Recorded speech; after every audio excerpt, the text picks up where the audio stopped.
I'm Josh Altic from Ballotpedia, here with all of your direct democracy information. This is the third video in a 3-video series about veto referendums.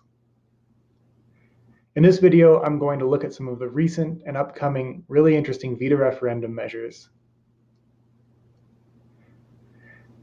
As I said in the previous videos, a veto referendum is a type of measure that asks voters to repeal a law recently passed by the legislative body. And they're really interesting because there's a conflict with state legislators that comes to the surface with these ballot measures. Because voters are given the option of siding with their legislators or siding with the petitioners, which are seeking to repeal a legislative action. In 2018, there were 5 veto referendum measures at the statewide level.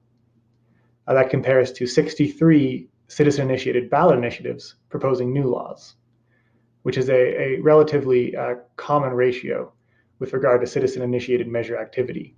The veto referendum is a rare type of measure compared to the ballot initiative. In 2018, we saw voters in Missouri reject right to work through the veto referendum. We saw voters in Arizona reject an education savings account system. In Maine, voters rejected a bill to delay and eventually repeal ranked choice voting. In other words, they sided with petitioners to keep ranked choice voting and against the legislators who had passed a bill to delay it.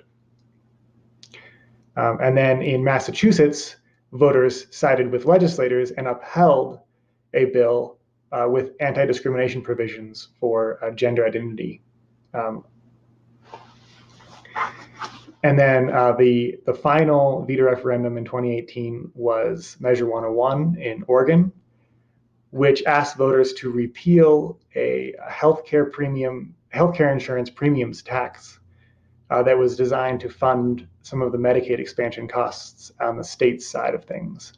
And voters sided with the legislature on that one and upheld the healthcare insurance tax. In 2020, voters in California will decide a veto referendum concerning cash bail.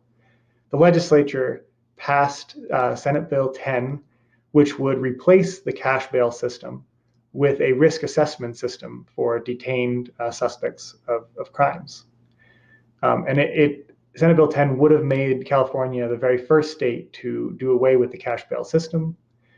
And a veto referendum petition was successful and there was enough signatures collected to suspend the law until the 2020 election, where voters will ultimately decide the issue. Voters in Washington might also see a veto referendum in 2019 concerning recently approved salary increases for statewide elected officials. That veto referendum was filed, and a certain number of signatures need to be collected to qualify for the 2019 ballot. At the local level, just earlier in March, voters in West Hollywood decided an interesting measure concerning a development for the London Arts Club on a piece of property owned by Gwyneth Paltrow, the actress. The project was backed by Gwyneth Paltrow and owners of the Arts Club and was a new arts club development, including a hotel, various recreational activities, and lodging. The veto referendum was put on the ballot through the efforts of a local labor union, and ultimately on March 5th, voters sided with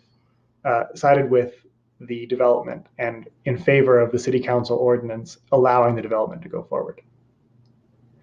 So those are some of the interesting recent and upcoming veto referendum measures.